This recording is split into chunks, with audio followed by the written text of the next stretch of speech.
ಇನ್ನು ಇದೇ ವಿಚಾರಕ್ಕೆ ಸಂಬಂಧಪಟ್ಟಂತೆ ಗೃಹ ಸಚಿವ ಪರಮೇಶ್ವರ್ ಅವರು ಕೂಡ ರಿಯಾಕ್ಟ್ ಮಾಡಿದ್ದಾರೆ. ಕೆಪಿಸಿಸಿ ಅಧ್ಯಕ್ಷರು ಒಂದು ಮಾತು ಹೇಳಿದ್ದಾರೆ ಅಂತಂದ್ರೆ ಅದಕ್ಕೆ ಬೆಲೆ ಕೊಡಬೇಕು ನಾವು ಅಂತ ಹೇಳಿದ್ದಾರೆ.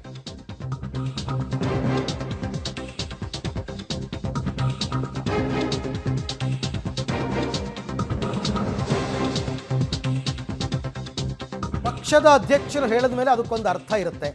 ಪಕ್ಷದ ಸಿದ್ಧಾಂತ ಒಪ್ಪಿದ್ರೆ ಅವ್ರನ್ನ ಸೇರಿಸ್ಕೊಳ್ಳೋದಕ್ಕೆ ಏನು ತಪ್ಪಿಲ್ಲ. ಪಕ್ಷದ ಸಿದ್ಧಾಂತ ಒಪ್ಪಿದ್ರೆ ಬರಲಿ ಬಿಡಿ JDS ಶಾಸಕರು.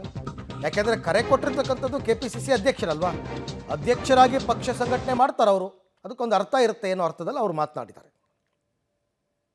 ಇಲ್ಲ, ಕಾಂಗ್ರೆಸ್ ಪಕ್ಷದಲ್ಲಿ ಅಧ್ಯಕ್ಷರು ಹೇಳಿದ ಮೇಲೆ ಅದಕ್ಕೆ ಒಂದು ಅರ್ಥ ಇರುತ್ತೆ.